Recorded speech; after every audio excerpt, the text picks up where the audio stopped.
The folder hit the conference table at 10:12 in the morning, and the sound it made was not dramatic. It was just paper landing on wood. A soft, flat sound that you would not notice if you were not waiting for it. I had been waiting for it for 6 weeks. I had been waiting, in a different way, for 15 years. My name is Delia Norwood. I am 44 years old. I am a business operations director, though for most of the past decade and a half, that title existed only in my own head because nobody at Norwood Associates ever wrote it down anywhere that mattered. The morning that changed, I was sitting at the far end of the same conference table where I had sat for every quarterly meeting since 2011. The same chair, the same view of the parking lot through the second-floor window, the same weak coffee from the machine in the break room that I had bought and installed myself in 2014 because the previous one leaked and nobody else had arranged to replace it. I had a ceramic mug that said nothing on it. I wrapped both hands around it and I waited. I want to tell you how we got there, because the folder is not the beginning. The folder is just where the ending started. Patrick Norwood is my older brother by 4 years. He is the kind of person who takes up more space than he occupies. He arrives in rooms before he arrives in rooms, if that makes sense. Loud laugh. Good handshake. The instinct to make any story, he tells the story of himself. Growing up, he was the one our father introduced first. At school events, at church, at the hardware store on Saturday mornings when our father needed washers and took us both along. "This is my son Patrick," our father would say, and then sometimes, not always, he would nod toward me and add, "And Delia," like an afterthought that remembered itself just in time. I do not say that bitterly. I say it because you need to understand the pattern before you can understand what happened at the conference table. Our father was not a cruel man. He was a man formed by a particular set of assumptions about who carried things forward and who held things steady, and he acted on those assumptions without much examination. Patrick was the carrier. I was the holder. It was a division of labor that neither of us chose and both of us absorbed so gradually that neither of us, for a long time, thought to name it. Our father started Norwood Associates in 1997. Commercial property management. 12 buildings at peak. He ran it until 2009 when a minor stroke took most of the mobility in his right hand and some of the sharpness he needed for the financial side. That was when Patrick, 32 years old and 3 years out of a business degree he had barely used, stepped in as the formal head of the company. And I, 28 years old with a decade of administrative and operational work already behind me, I had been helping my father since I was 22, part-time through college, and then full-time after, became, according to the official restructuring, support staff. I need to be clear about what I had actually been doing for those 6 years before the restructuring. I managed the vendor relationships. I handled the lease renewals. When a property on Collinwood Road had a boiler failure in January of 2007, I was the one who was on the phone at 1:30 in the morning coordinating the emergency repair because my father's voice had gone rough from a cold and he couldn't manage the calls. I built the filing system for the maintenance logs. I created the client communication templates that the company was still using, with minor revisions as late as 2020. I trained every office hire from 2008 forward. I knew the portfolio, the way you know a house you have lived in long enough to navigate in the dark, where the loose step is, which window sticks in the rain, which tenant will call at 6:32 a.m. on a Tuesday if the parking lot isn't plowed. Patrick knew the clients. He knew the handshakes and the golf courses and the lunch places where you order the salmon and talk about interest rates. Those things mattered. I am not dismissing them.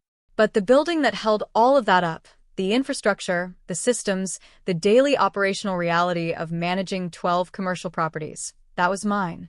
It had always been mine. And in 2009, when my father got sick and the company needed a formal structure, the formal structure did not include my name anywhere that counted. I want to be precise about what that restructuring looked like. Patrick drafted a new operating agreement in the summer of 2009. He asked me to look it over. I looked it over. My name appeared once, in a section labeled Administrative Personnel, with a salary line and no equity stake. Patrick's name appeared in the ownership block. His alone. I said, "Patrick, I need to be in the ownership block." He said, "You're not a partner, Delia. You're operations. It's different." I said, I have been running operations for 6 years. He said, running it for Dad. That's different than running it for the business. We need a clean structure going forward. This is cleaner. I was 28 years old. My father was recovering from a stroke in a rehabilitation center 30 minutes away and asking me every visit whether the quarterly filings were submitted and whether the Hendricks lease had been renewed. I did not have the bandwidth for a prolonged legal argument. I did not have an attorney of my own. I signed the agreement. I went back to work. The filings were submitted on time. The Hendricks lease was renewed at a 4% rate increase that I negotiated myself. What Patrick did not know, what he could not have known because he was never in the room when it happened, was that 2 weeks before my father signed over operational control, I had driven my father to his attorney's office on a Tuesday afternoon in October. My father had asked me to drive him. He had not asked Patrick. The attorney was a man named Gerald Tate, who my father had used for 30 years for estate planning and business documents. My father had a conversation with Gerald that lasted 41 minutes. I sat in the waiting area and read a magazine about boats, which I had no interest in, and drank a paper cup of coffee that tasted like it had been made before I arrived. When my father came out, he was holding a copy of something in a manila envelope, and he handed it to me in the parking lot and said, "Hold on to this." I said, "What is it?" He said, "Something I should have done a long time ago. Don't lose it." I put the envelope in the cedar box I kept on the top shelf of my closet. The cedar box had my grandmother's letters in it, and a photograph of me at 8 years old at the lake house, and a small framed certificate from the night school accounting course I had completed in 2004. I did not open the manila envelope. My father had not told me to open it. He had told me to hold on to it, and I was a person who did what I was asked to do with careful, quiet competence, which was the same trait that had made me invisible and indispensable in equal measure for my entire adult life. I held onto it for 6 years without opening it. Some kindnesses are loans the lender forgets they're keeping. I spent a long time wondering if my father had done something for me or something for himself in that 41-minute meeting. By the time I understood that the two things were not mutually exclusive, I had already been erased from the business letterhead twice. Once in 2013 during a rebrand, once in 2017 when Patrick hired a marketing consultant who produced a new website with a leadership team page that contained one photograph. His. I asked him about the website in 2017. I chose my moment carefully. I waited until a Thursday afternoon when the office was quiet and we were the only 2 people left in the building, and I knocked on his office door and said, "Patrick, I wanted to ask about the leadership page. My title isn't reflected anywhere on the public-facing materials." He was looking at his computer screen. He said without turning around, "You're not a public-facing role, Delia. It would confuse the clients." I stood in the doorway for a moment. Then I said, "Okay." I went back to my desk. I finished the quarterly maintenance summary I had been working on, and I sent it to the 3 property managers who needed it by end of day. Then I went home.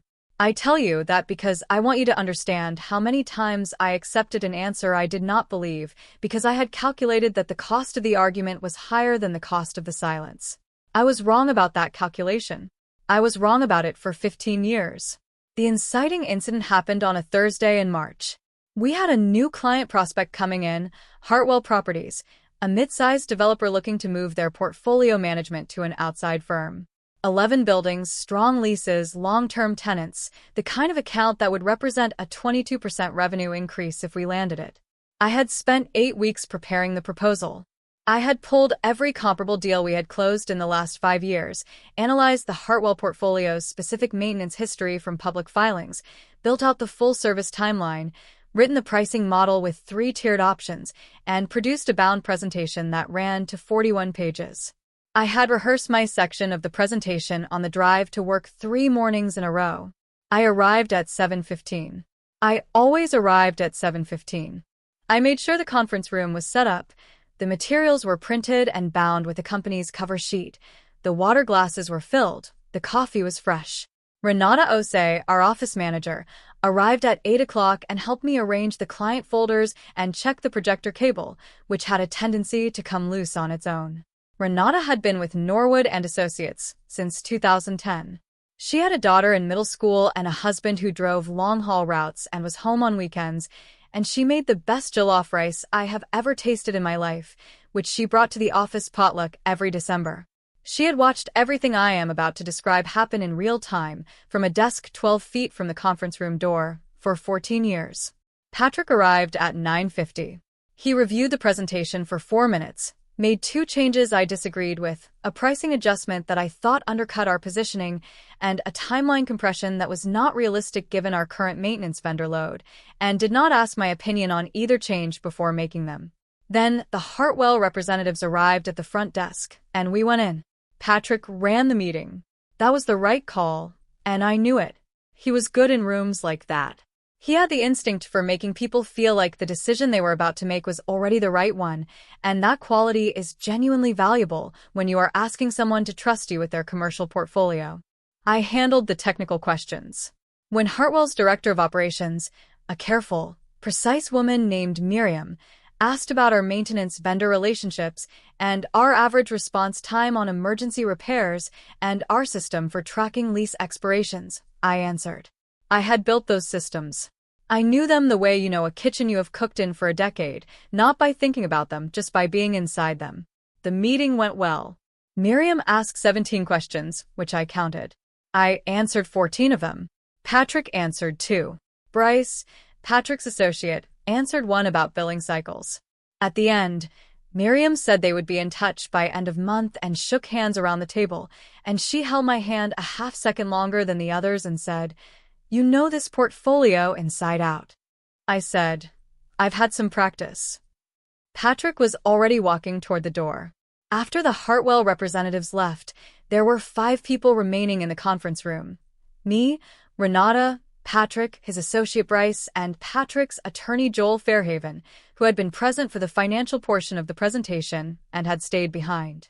Joel was a compact, careful man who wrote things in a small leather-bound notebook and never appeared to be surprised by anything. He had been Patrick's attorney for 6 years. Patrick sat down at the head of the table. He was in the good mood that follows a meeting that went well, expansive and generous in the way that costs him nothing. He said, "Good meeting. We'll get it." He said it the way people say things when the outcome is already decided in their own mind. Joel said, "Delia, I thought you handled the technical section very well." Miriam was clearly reassured by her answers on the maintenance side. Patrick said, without pausing, without any visible hesitation, as if the sentence had been sitting in his throat waiting for exactly this kind of opening, "She was support staff. That's what she does. I built this company. The client relationship side, the ownership structure, all of it. She keeps the back office running. It's a different thing." He was looking at Joel when he said it. He was not looking at me. He said it in the room where I had sat for 13 years of quarterly meetings. He said it in front of Renata, who had watched me build every system in that office. He said it in front of his own attorney, which was the part that mattered most, because Joel Fairhaven was not just a witness to the statement. He was the person who managed Patrick's legal documents. I picked up my coffee. I took a sip. I set it back down. I said, "Okay." That was all I said. I gathered my copy of the presentation. I thanked Renata for her help with the setup, and I went back to my desk. I finished the afternoon. I answered 11 emails. I drafted a follow-up note to Miriam at Hartwell thanking her for her time and confirming our availability for any additional questions, which I sent at 4:47 p.m. I left the office at 6:20. I did not cry in the parking lot. I did not call anyone. I drove home in the particular silence of a person who has finally heard out loud the thing they had been quietly knowing for a long time. I drove home, and I sat on my kitchen floor with my back against the lower cabinets and Walter, my orange tabby, walking in slow circles around my legs. It was 7:40 p.m. The overhead light in the kitchen was too bright, and I had not turned it on, so the only light came from the lamp in the living room, which made a long rectangle across the kitchen doorway and reached about halfway across the tile. I had been in that building since 7:15 in the morning. 12 hours and 5 minutes. In return, I had been described as support staff in front of 5 people, one of whom was a lawyer, and 4 of whom had watched me run that company for somewhere between 6 and 14 years. I sat on the floor, and I counted the floor tiles in my sight line because I needed something concrete to put my attention on. 12 tiles. 14 if I turned my head left toward the stove. Walter settled on my right knee, which he always did, even though he was too heavy for it, and my knee always ached afterward. I let him stay. The thing I kept coming back to was not even the words themselves. I had heard variations of the words before. I had heard, "You're not a partner." I had heard, "You're not public-facing." I had heard myself described as operations in a tone that meant support, and support in a tone that meant background, and background in a tone that meant invisible. I had translated those words for years into something I could absorb and keep moving. What I could not translate was that he had said it to Joel. Patrick had made that statement directly to his attorney, which meant it was not a careless dismissal in a moment of ego. It was a positioning statement. He was establishing on record, in front of the person who managed his legal documents, what I was and what I was not in the structure of the company. That was preparation. And preparation meant he was thinking about what happened next. I got up off the floor at 8:03 p.m. I fed Walter his dinner from the tin on the counter. I filled a glass of water and stood at the kitchen window for a moment looking at the neighbor's yard, which was dark. Then I walked to my bedroom closet and I took the cedar box down from the top shelf. I set it on the bed. I took out my grandmother's letters and the photograph of me and my father at the building inspection in 2005, both of us in hard hats that were slightly too large, my father laughing at something I had said. I do not remember what. I took out the small framed certificate from the accounting course. At the bottom of the box was the manila envelope from Gerald Tate's office, still sealed, still with my name written on the outside in my father's handwriting. He had written it in blue ballpoint pen. His handwriting was very particular. He pressed hard on the downstrokes and barely touched the paper on the upstrokes, so the letters had a slightly uneven weight to them. I opened the envelope. I read the document inside once, slowly. Then I read it again. Then I sat on the edge of my bed for a long time with Walter watching me from the doorway, and I thought about a 41-minute conversation I had waited outside of in October of 2009, drinking bad coffee and reading about boats, while my father arranged something he never told me about and never told me to use. At 8:21 p.m. I called Carly. Carly Ashbridge had been my attorney for 3 years, handling a landlord dispute on my personal apartment and a contract review for some consulting work I had done on the side.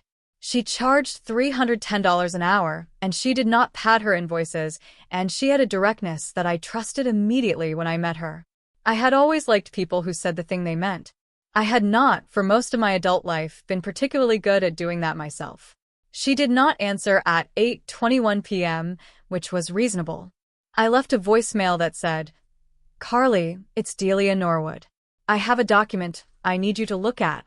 It involves a business I've been running for 15 years. I think it changes something significant. Can we meet this week?" She called back the next morning at 7:50 a.m. while I was still in my car in the parking garage at work. She said, "Send me a scan. I'll read it today and call you back."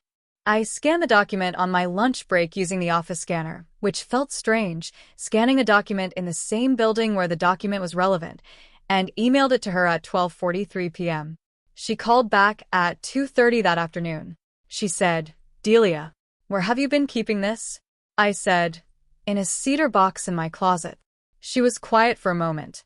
Then she said, "Okay, I need you to come in." Not on the phone. "Come in." I made an appointment for the following Wednesday. That gave me 5 days to continue going to work, setting up conference rooms, answering emails, managing vendor calls, and sitting at my desk 12 feet from Renata while Patrick walked past my doorway twice a day, without stopping. I was careful. I was the same. I did not want him to feel the shift before I was ready for him to feel it. The document was a handwritten amendment to the original operating agreement, 12 lines, initialed by my father and Gerald Tate, and dated October 7, 2009, 2 weeks before the formal restructuring agreement Patrick had drafted was signed. It established that Delia and Norwood would hold a 40% equity interest in Norwood Associates, contingent on continued operational contribution, vesting fully after 10 years of continuous service from the date of signing. It was attached by reference to the founding operating trust document from 1997, under a clause in that original document that my father had apparently always known about and Patrick had apparently never read carefully. The founding trust superseded any subsequent restructuring agreement in matters of equity distribution. I had been fully vested since October 2019. For 4.5 years, I had owned 40% of a company in which my photograph did not appear on the website. Carly said, when we met in person and she laid everything out on her conference table, the signatures are Gerald Tate's. I've already called his office. He is still practicing. He confirmed the document and said, and I am quoting directly, Ronald always meant to handle that properly. I'm glad someone found it. I said, what are my options? She said, you could file a declaratory action. That goes through the court and establishes your interest formally, and Patrick gets served. Or you give him a chance to remedy voluntarily first in a private meeting. I thought about a Thursday afternoon in 2017 when I stood in a doorway and said okay, and went back to my desk. I said, I want him to find out in the room where he told me I was support staff. I want the people who heard him say it to be in the room when he finds out he was wrong. Carly looked at me for a moment. She said, I can arrange that. 3 days before the quarterly meeting, I drove to Carly's office for a second time on a Wednesday afternoon to review the final filing before she submitted it. I arrived at 2:48 p.m. I know the time because I looked at the clock on my dashboard and then sat in the parking lot for 22 minutes without getting out of the car. The sky was the particular gray of early spring that looks like winter deciding whether to leave. The Earl Grey tea I had bought at the place across the street from Carly's building had gone cold in the cup holder. The manila envelope was on the passenger seat. The green folder with all the supporting documents was on top of it. I was frightened. I want to say that plainly because I think there is a version of the story where I present myself as someone who moved through all of this with perfect calm and steady purpose, and that would not be the whole truth. I was frightened of the meeting.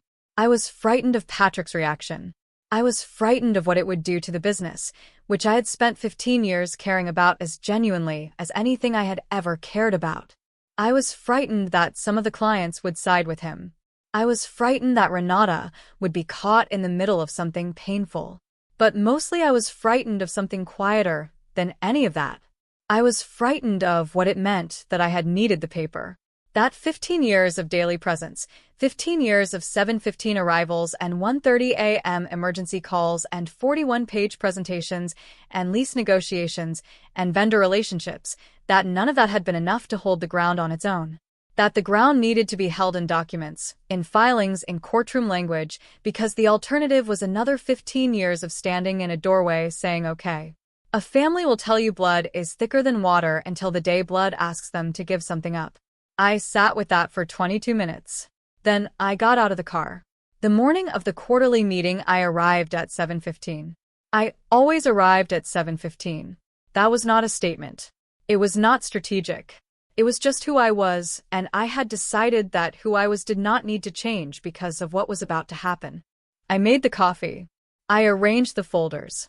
I reviewed the quarterly numbers, which I already knew from memory.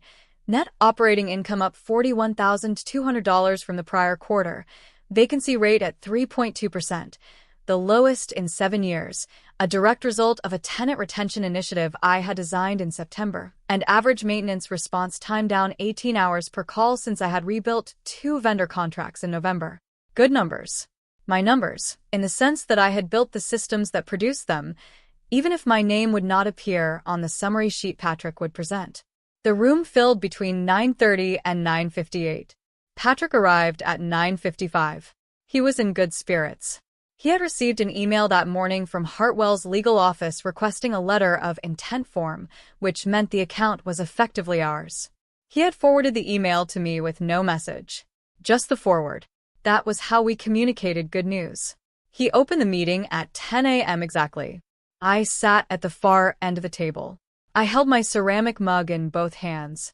I watched Patrick move through the agenda, the Hartwell win, the portfolio performance, a second quarter acquisition he was considering on the east side of the city. He was good at this. He was genuinely good at the forward-facing version of the work. I had known that for 40 years. It was possible to know that a person was genuinely good at something and also know that they had been wrong about something important for a very long time.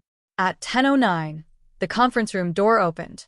Carly Ashbridge walked in carrying her leather briefcase, moving with the calm efficiency of a person who is precisely where she intended to be. She took the empty chair near the middle of the table, set her briefcase on the floor, and placed a folder on the table in front of her. She said, "I apologize for the interruption and for being late." The parking structure on the corner was full. Patrick looked at her the way you look at someone who has entered a room you consider yours. He said, "Can I help you?" She said, "My name is Carly Ashbridge. I'm an attorney. I represent Delia Norwood. I only need a few minutes of the room's time." Patrick looked at me. I did not look away. I did not look down. I held my mug, and I waited. Carly opened the folder. She laid 2 documents on the table side by side with the practiced ease of someone who had done this before and would do it again and felt nothing in particular about the power of the gesture, because for her it was just the job. For the 11 other people in the room, it was something different. She said, "Before we proceed, who here has seen the 2009 Founding Amendment?" Nobody moved. Nobody spoke. She said, "There is a handwritten amendment to the original Norwood Associates Operating Trust, dated October 7, 2009, signed by Ronald Norwood and witnessed by Gerald Tate, that establishes a 40% equity interest for Delia Norwood, fully vested as of October 2019. Copies of this document and a declaratory action filing have been submitted to the county court and the state business registry as of Monday of this week." She slid a copy across the table to Joel Fairhaven. "Mr. Fairhaven, I wanted you to have a copy now with your client present before this goes any further." Joel picked it up. He read it. He read it a second time. Then he set it down flat on the table, and he closed his leather-bound notebook. Patrick said, "That can't be right." His voice was not loud. It was the voice of a person doing arithmetic on something that isn't adding up. Carly said, "Gerald Tate has confirmed the document and his witness signature. He is available to provide a sworn statement if needed." Patrick said, "Dad never told me." The room was very quiet. Sandra, the accounting lead, was looking at the table. Bryce was looking at his phone and not seeing it.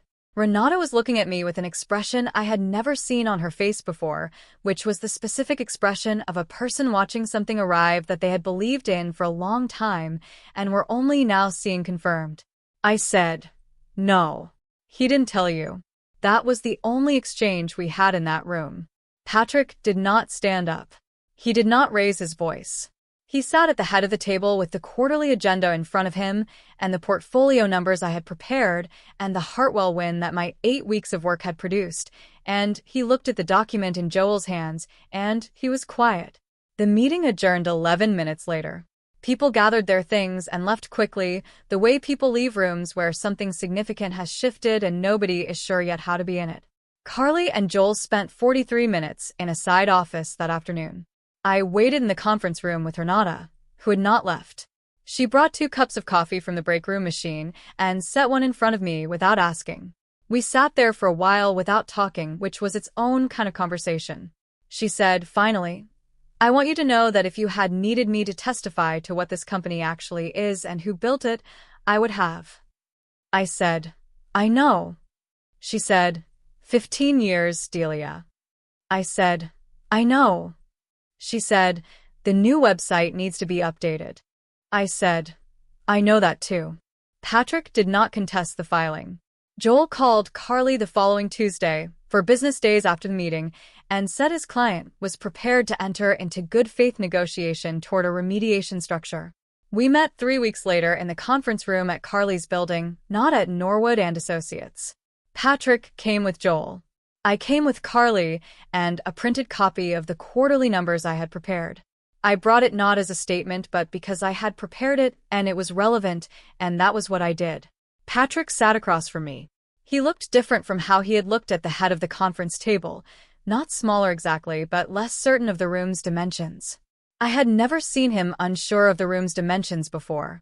I looked at him and I thought about a hardware store on a Saturday morning, a man saying, "This is my son Patrick," and a girl in the parking lot who was handed an envelope she didn't open for 6 years because she had been taught to hold things steadily and ask fewer questions than she had. I want to be fair to Patrick. I have worked at it, and I think I have gotten there most days. His cruelty was not malice in its simplest form. It was fear. The fear of a man who had built an identity on a story about himself that required my invisibility to hold together. He had known, somewhere beneath the confidence and the good handshakes, that the business would not exist in its current form without what I had built inside it. The erasure was preemptive. He was managing a version of events before the version of events managed him. Knowing that did not give me back the 15 years. But it made it possible to sit across from him, without wanting anything other than what was already mine on paper, and to feel the difference between those two kinds of wanting.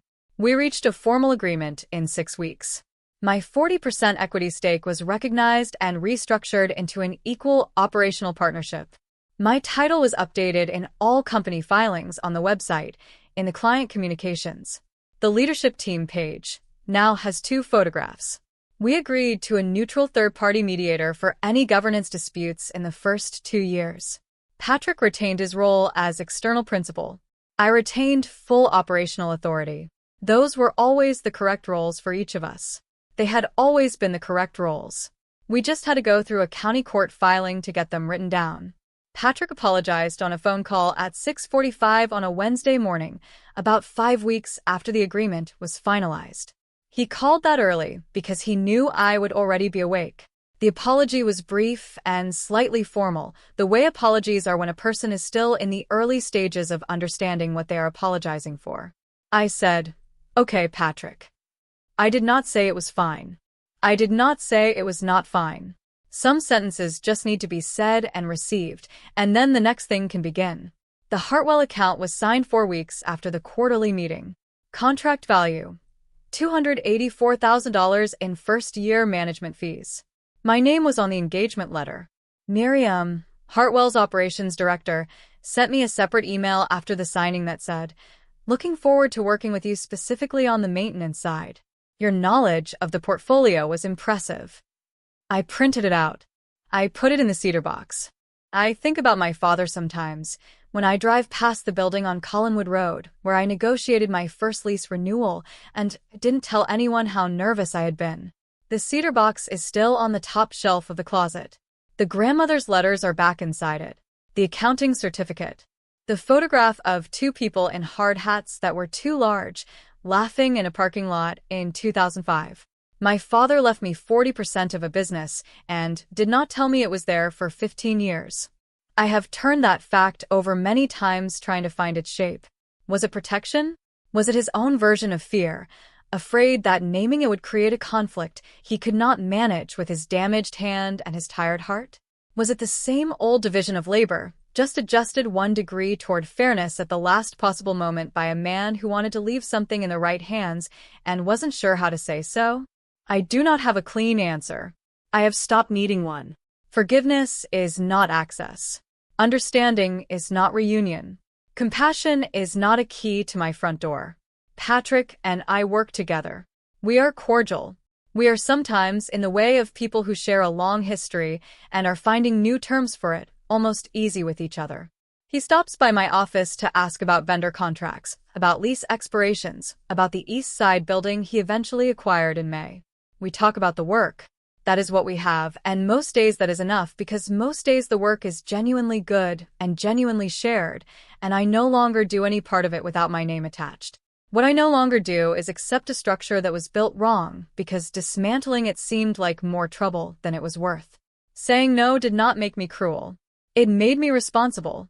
The cost of keeping the peace in a house, where peace means being the smallest person in the room, is your whole life. I gave 15 years to that cost without fully understanding I was paying it. I know what I am paying now, and I choose it differently.